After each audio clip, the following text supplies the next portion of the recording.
আর অমৃতার পরিবারে আপনাদের সবাইকে স্বাগত। আশা করি সবাই ভালো আছেন, আমিও খুব ভালো আছি। আর আজকে এখন আমরা যাচ্ছি হচ্ছে দুই মা আর ছেলে পাশের বাড়ির নেমন্তন্ন, কালী পুজো প্লাস গৃহপ্রবেশ। আমাদের পাশের বাড়িরই মেয়ে, আর ওই পাড়াতে বিয়ে হয়েছে, মানে একই পাড়া ধরতে গেলে একটুখানি দূর। তো আমাদের গৃহপ্রবেশ করেছে, মানে ফ্ল্যাট হয়েছে, ফ্ল্যাটে ঢোকার সময় মানে কাউকে বলেনি, তাই এখন গৃহপ্রবেশ প্লাস কালী পুজো দুটোতেই আমাদের তিনজনকে নেমন্তন্ন করেছে। তাই আমরা এখন রেডি হয়ে নিয়েছি। দিদি আসো, দিদি এই যে দিদি রেডি হয়ে নিয়েছে, ছেলে বাবাইও রেডি হয়ে গেছে।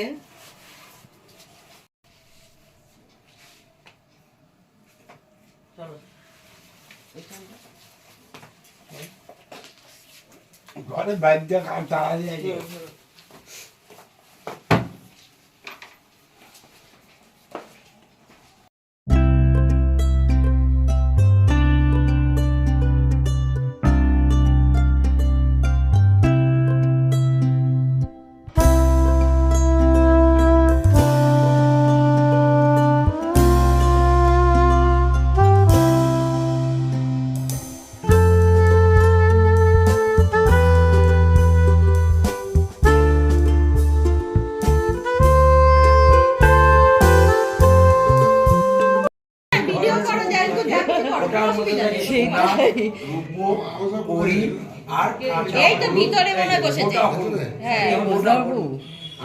বলা হয় ভরার কৌটে, যা কেউ লক্ষ্মীর আসনে রাখে, কেউ বা ওইটাকে আলমারি আছে, আলমারি সেলফের ভিতরে রেখে দেয়, বুঝেছেন? এটাকে বলা হয় ভরার কৌটো। মানে হচ্ছে সংসারটা পরিপূর্ণভাবে থাকবে, রোগ ব্যাধি থেকে আরম্ভ করে। এসে দেখছি ঠাকুর মশাই সব আয়োজন করছে, আর ওই যে ননদ, আমার প্রতিবেশী ননদও সব পুজোর আয়োজন করছে। এবার এই ননদ এতটাই এক্সপার্ট, মানে কাউকে লাগে না, ও সব একা হাতে করছে, কেউ নেই সঙ্গে। হ্যাঁ, আমরা একটু শঙ্খ উলুধ্বনি দিচ্ছি, কিন্তু পুজোর আয়োজন ও নিজে একাই করছে।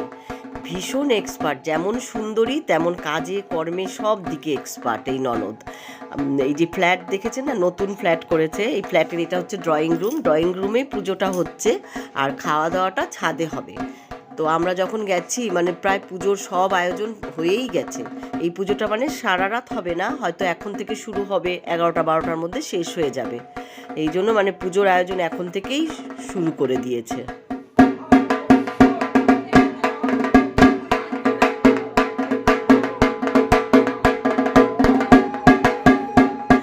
আমার এই ননদ হচ্ছে আমাদের পাড়ারই মেয়ে আর আমাদের পাড়ারই বউ, মানে যা বুঝে নেন আর কি। তো এবার ও আমাদের বৌদি ডাকে, তো পাড়ার মেয়েও আবার বউও আবার। তো শ্বশুরবাড়িতে এই নতুন ফ্ল্যাট হয়েছে, ফ্ল্যাটে ঢুকে গেছে ও অনেক দিন আগেই, 2-3 মাস আগে, কিন্তু সেরমভাবে আর কি অনুষ্ঠান করেনি।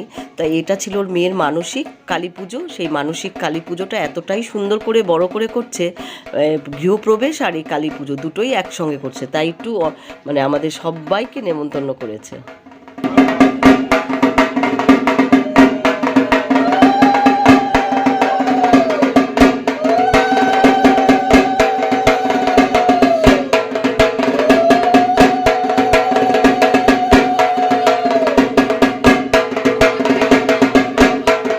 এখানে আবার আমার একদমই পাশের বাড়ির বৌমা আর দিদি, দাদা, নাতি, পুতি সবাই আবার একসঙ্গে বসে একটু গল্প করছি। এই বৌমা আজকেই মানে পুজোর দিনে আজকে সকালে পুরী থেকে ফিরে এসছে, তাই ছেলেটা দেখছি একটু ঝিমোচ্ছে। আমি বলছি কি গো, ঘুমাচ্ছে তো? বলে না, আজকেই আমরা সকালবেলা 6টার সময় এসে পৌঁছেছি। আমি বলছি ও বাবা, তাহলে তো একটু অসুস্থ থাকবেই। 4-5 দিন পুরীতে ঘুরে এই গল্পগুজব করছি।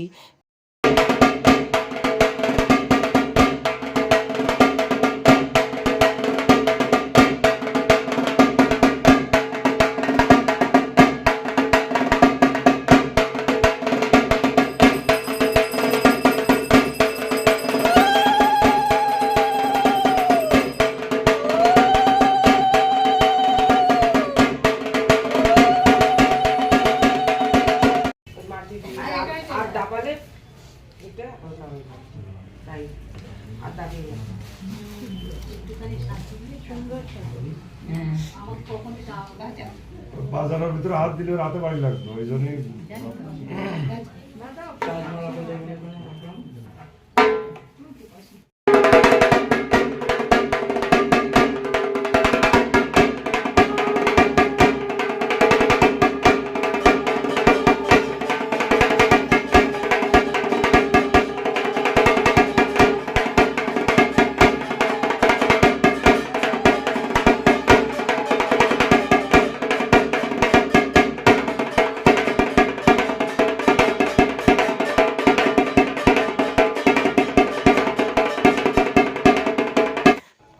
খাবার আয়োজন করেছে একদম ছাদে। আমরা পুজোটা দেখে তারপর ছাদে চলে আসলাম। ও বাবা, ছাদে এসে দেখছি যে একদম যে কটা টেবিল সব বুক হয়ে গেছে। আমরা একটু সবাই যারা বসতে পারিনি তারা সবাই মিলে একটু এদিক ওদিক ঘুরছি। ওপর থেকে একদম কি দেখা যায়, কেউ বলছে পাতাল রেল দেখা যায়, মানে মেট্রো স্টেশন দেখা যায়, কেউ বলছে ওই যে ওই টাওয়ার, আমি বলছি আমাদের বাড়ি কোথায়। এই বলতে বলতে বৈঠক শেষ হওয়ার পর আমরা সুযোগ পেয়ে গেছি বসার। তো দেখলাম প্রথমেই গরম গরম বাটার নান আর চানা মটর, বেগুনি, ফ্রাইড রাইস, আলুর দম, চাটনি, পাঁপড়, এই সব দিয়ে, আর গরম গরম মানে ফ্রাইড রাইস, নানপুরি খেয়ে তো ভীষণ ভালো লাগছে, সব কিছু ভালো হয়েছে। যদি আমার ভিডিও আপনাদের ভালো লাগে তবে আমার ভিডিওকে লাইক কমেন্ট শেয়ার করবেন আর অমৃতার পরিবারকে সাবস্ক্রাইব করবেন। দেখা হবে আরেকটা ব্লগে। টাটা।